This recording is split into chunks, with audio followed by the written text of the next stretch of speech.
बोलो नीप करोरी बाबा महाराज की जय, परम पूज्य सिद्धि माता की जय, भक्त वत्सल हनुमंत लाल की जय। मैं डॉक्टर उमेश बाजपेयी एक बार पुनः उपस्थित हूँ आप सबके समक्ष अपने बाबा महाराज परम पूज्य नीप करोरी बाबा महाराज जी की अद्भुत लीलाओं का गुणगान करने के लिए अपनी आवाज़ के माध्यम से। भक्तजनों, बाबा महाराज की बहुत सी लीलाएँ हमने आपके समक्ष रखी हैं, परंतु अब आज जो हम सीरीज प्रारंभ करने जा रहे हैं यह बहुत ही आनंदित करने वाली सीरीज होगी। इस श्रृंखला में विशेषता यह है कि मेरे हाथ में एक ऐसी पुस्तक आई है जिसे हम कहते हैं कि ये खजाना हमें बाबा महाराज की प्रेरणा से ही मिला। सामान्य लोगों तक इसका पहुंच पाना आसान नहीं था, लेकिन पता नहीं कैसे मेरा कौन सा प्रारब्ध है किस जन्म का कि मुझे ये मिला। इसमें वर्णित जितने भी लेख हैं, उल्लेख हैं, सब सत्य घटनाएं जो लेखक के समय उनके साथ बीती, उनको जब पढ़ते हैं तो जैसे लगता है कि उसमें उतरते चले जाते हैं। ऐसा लगता है कि हम महाराज जी के समक्ष बैठे हैं और वो चाह रहे हैं कि हम इसको पढ़ें। मेरे मन में आया क्यों न यह श्रृंखला हम आप तक पहुंचाएं। मैं आपको परिचय के रूप में बता दूं कि बाबा महाराज के अनन्य भक्त हुए हैं मुखर्जी दादा, जो प्रयागराज विश्वविद्यालय तत्कालीन इलाहाबाद विश्वविद्यालय में प्रोफेसर थे और 4 चर्च लेन प्रयागराज में उनका निवास था। बाबा महाराज के अनन्य भक्त थे और उनकी पत्नी श्रीमती कमला मुखर्जी जी, जिन्हें कमला दीदी और कमला दीदी माँ के नाम से जाना जाता है, वह भी महाराज जी की अनन्य भक्त थीं। दीदी जितनी अच्छी शिक्षिका थीं उतनी ही अच्छी वो गृहिणी थीं। जब बाबा महाराज जाते थे प्रयागराज तो दीदी घरेलू कार्यों को सबको खिलाना पिलाना बनाना सेवा करना महाराज जी की बड़ी तल्लीनता से करती थीं। और चूँकि दीदी लेक्चरर थीं, प्रयागराज में ट्रेनिंग विद्यालय था उसमें लेक्चरर थीं, बाद में वो डिप्टी डायरेक्टर के पद से रिटायर हुई। तो एक तरफ अपने शिक्षक होने के दायित्वों का निर्वहन करती थीं और दूसरी तरफ महाराज जी के प्रति उनका समर्पण अलौकिक था, कोई उसका सानी नहीं था।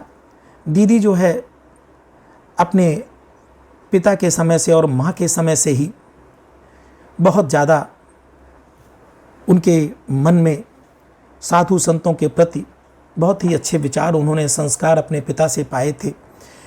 कमला दीदी माँ के पिता जो थे वो महर्षि योगीराज अरविंदो के सखा हुआ करते थे, सहचर हुआ करते थे। तो दीदी ने अपने बाल्यकाल में ही अपने पिता से संत परंपरा को सीख रखा था। तो दीदी जी के साथ जो कुछ बीता, उनकी पहली मुलाकात महाराज जी से कैसे हुई और जीवन पर्यंत क्या क्या उन्होंने महाराज जी के साथ उन्होंने महसूस किया, कौन कौन से चमत्कार, कौन कौन सी लीलाओं को उन्होंने का रसपान किया दीदी ने, वो सब हम आपको सुनाएंगे। और यदि आपको अच्छा लगता है तो आप इसे अवश्य जो है अन्य लोगों तक शेयर कर सकते हैं, लाइक कर सकते हैं। बाबा महाराज के चैनल BNK मिरेकल्स को आप अधिक से अधिक लोगों तक पहुंचा सकते हैं। तो बिना किसी समय को बर्बाद किए चलिए शुरू करते हैं। बात है सन 6 अक्टूबर 1996 की, 6 अक्टूबर 1996। दीदी माँ को संत परंपरा और गुरु निष्ठा माता पिता से संस्कार में ही मिली थी, किंतु बाबा जी की करुण कृपा तो अब मिलना बाकी था। महाराज जी के श्री चरण विंदों का दर्शन तो एक दैव योग ही था। महाराज जी ने जब से पूरे परिवार को अपनाया तब से अब तक असंख्य लीलाएं दीदी माँ देख चुकी थीं।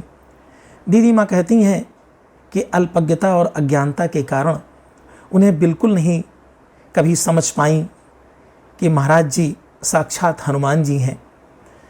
दीदी माँ कहती हैं कि 1958 से इस मकान में महाराज जी का आना जाना प्रारंभ हुआ। कौन से मकान में? 4 चर्च लेन में। दीदी माँ कहती हैं कि महाराज जी के साथ बहुत से देसी विदेशी भक्त आते जाते रहते थे।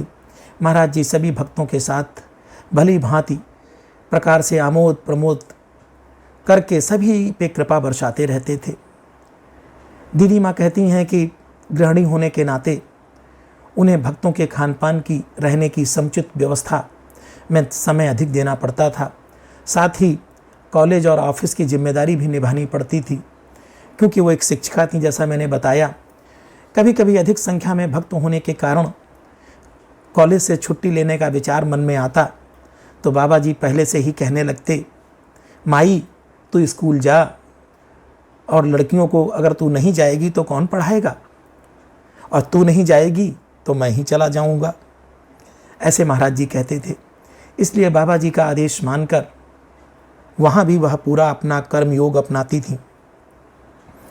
व्यस्तता के इन क्षणों में महाराज जी की लीलाओं एवं मधुर स्मृतियों को लिखने का बिल्कुल समय नहीं मिलता था, किंतु इतिहास की छात्रा होने के कारण दीदी अक्सर अविस्मरणीय क्षणों को लिखने की उनके अंदर एक आदत सी थी। जब कभी भी समय मिलता वो बाबा महाराज जी के अलौकिक लीलाओं को नोटबुक और डायरियों में लिख लिया करती थीं। उद्देश्य केवल इतना ही होता था कि जब हम चाहेंगे इन्हें पढ़ लिया करेंगे और जीवन के उन आनंदमय क्षणों का आनंद उठा लिया करेंगे, ऐसा दीदी माँ का कहना था। महाराज जी ने 1973 में जब अपनी लौकिक लीला को समाप्त किया तो दीदी माँ कहती हैं कि हम भक्तों के समक्ष किम कर्तव्य विमूढ़ता की स्थिति आ गई।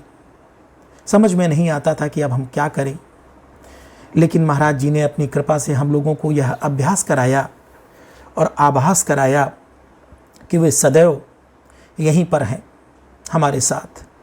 महाराज जी के समय से अच्छे संतों, भक्तों और चिंतकों का घर में आना जाना रहता था। प्रोफेसर साहब का मतलब मुखर्जी दादा, जो दीदी के पतिदेव थे। तो दीदी माँ कहती हैं कि प्रोफेसर साहब के देश विदेश के भक्त आया जाया करते थे। उनकी पुस्तकें बाय हिज ग्रेस और नियर एंड डियर का प्रकाशन हुआ। उसके बाद भक्तों ने दीदी माँ की डायरी, नोटबुक, वो भी कुछ भक्तों के हाथ में लग गईं। भक्तों ने इन संस्मरणों को, कौन से संस्मरण, जो दीदी माँ महाराज जी के साथ बिताए संस्मरणों को जो लिखा करती थीं, उनको सामान्य सुलभ करने की इच्छा प्रकट किया।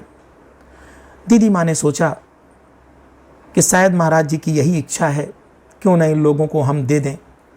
इसी बीच महाराज जी की प्रेरणा से अपनी युवावस्था में एक तेजस्वी लेखक और प्रखर प्रवक्ता के रूप में पहचाने जाने वाले संत चित्त महाशय थे विश्वनाथ भटेले जी, जो इटावा शहर से उनका यहाँ आना हुआ था 4 चर्च लेन में। उन्होंने नोटबुक और डायरियाँ जो दीदी माँ ने प्रदान की, उनको पढ़ने के पश्चात इतना उनको आनंद हुआ कि उन्होंने उसे प्रकाशित कराने की जिद ठान ली, और उन्हीं के निर्देश पर डॉक्टर सालीग्राम ने प्रकाशन का बीड़ा उठा लिया।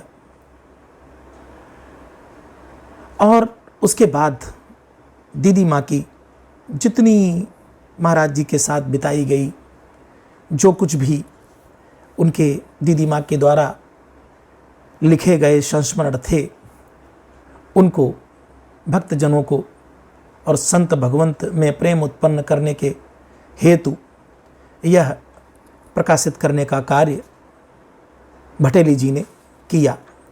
और जो भी मैंने आपको ये सुनाया, ये परम पूज्य दीदी माँ कमला मुखर्जी दी के मुखार बिंदु से एक एक शब्द वैसे के वैसे ही मैंने आपको सुनाया है। आगे हम आपको बताएंगे कि और दीदी माँ को कैसे, क्या, कब क्या हुआ, महाराज जी से कैसे उनका मिलन हुआ, कैसे दीदी माँ को उनके प्रति श्रद्धा जगी, ये सब कुछ हम आपको बताएंगे।